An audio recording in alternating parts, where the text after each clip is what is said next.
this morning and I thought I would show you what I was making.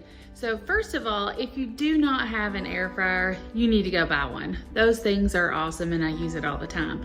And second of all, if you do not have fresh pork in your freezer or your house, you need to go find your local farmer and you need to buy some fresh sausage from them.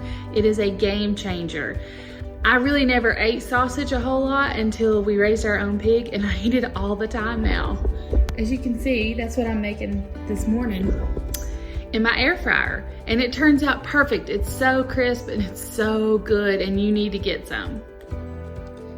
You turn it on, you turn it to 400, about 15 minutes, and you let it do its magic.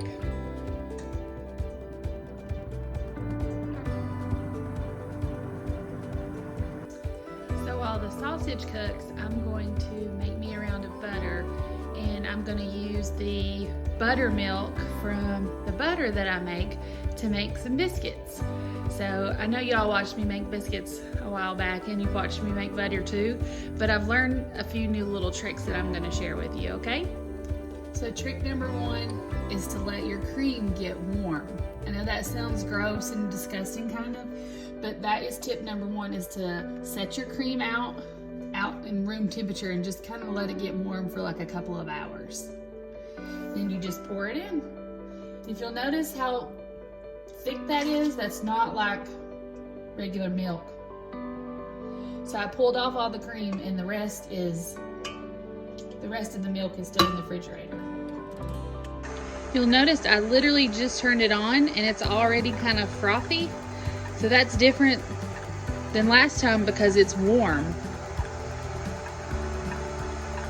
One of the mistakes I made last time that I told y'all to do is put the paddle attachment on there instead of the whisk. Bad mistake. So I made a huge, huge, huge mess. The next time when I tried to put a lot more cream in and I put the paddle attachment on, so don't take my advice on that, just keep the whisk. Okay, now we're getting more towards like the whipped cream stage. So that is mixing together now. And then pretty soon it's just gonna be like bam, and the fat will separate from the milk. It's actually pretty cool to watch. Also, when it gets to this stage, you wanna go ahead and turn it on up. So I'm gonna turn it to the next speed because you want the friction and the mixing to be quicker so it'll start separating it.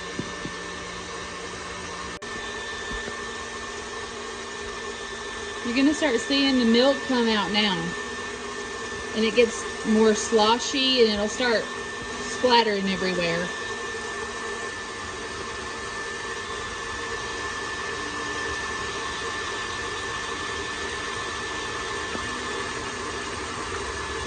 There it goes.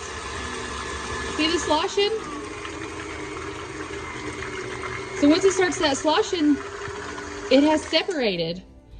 And now what you have in there is the buttermilk separated from the butter. I mean, I told you it's like bam, instant. Isn't that really neat?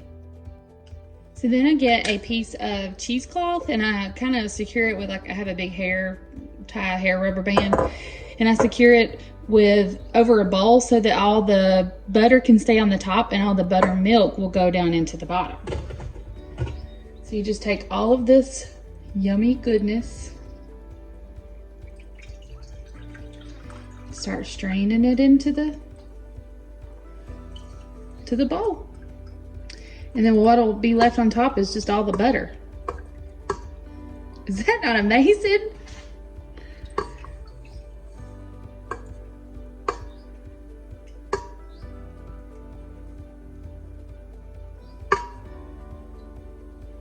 Then you have to wash it, which I think is so strange, but you have to wash it with, and another trick I've learned is you have to wash it with ice cold water, because you want to get all of the buttermilk out.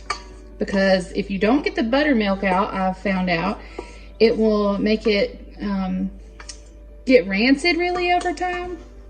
So you want to get all of that buttermilk out before you put it in the refrigerator or the freezer or whatever you want to do with it. So then I have me some ice cold water, and I am going to take the butter, put it down in the water. I don't want the buttermilk from the bowl to come in here, so I have after you've strained all that. Then I'm gonna use this buttermilk that's in the bottom to make biscuits with. And you can use the buttermilk for anything that you use buttermilk for. So have a pie, I have a buttermilk pie recipe that I have. So maybe I might do that. But if you can see, the water is getting milky. So that's the rest of that buttermilk that you're trying to get out of that. So you want to kind of start squeezing the butter over to the side and kind of squeezing it more and getting more of that buttermilk out. And you want to do this until your water is clear. So you'll get fresh water, you'll pour this out and you'll get fresh water, and do that until your water is clear. I have also learned that when you put your salt in, and you don't have to salt it if you don't want to, but when you put your salt in, you want to put a lot of salt. You keep thinking, I don't put salt on anything, but you just want to keep kneading the salt in. Put you some more, knead it in, just keep folding it over, kind of like you were when you were trying to get the milk out. But I don't think you're going to put too much salt because it does require a lot.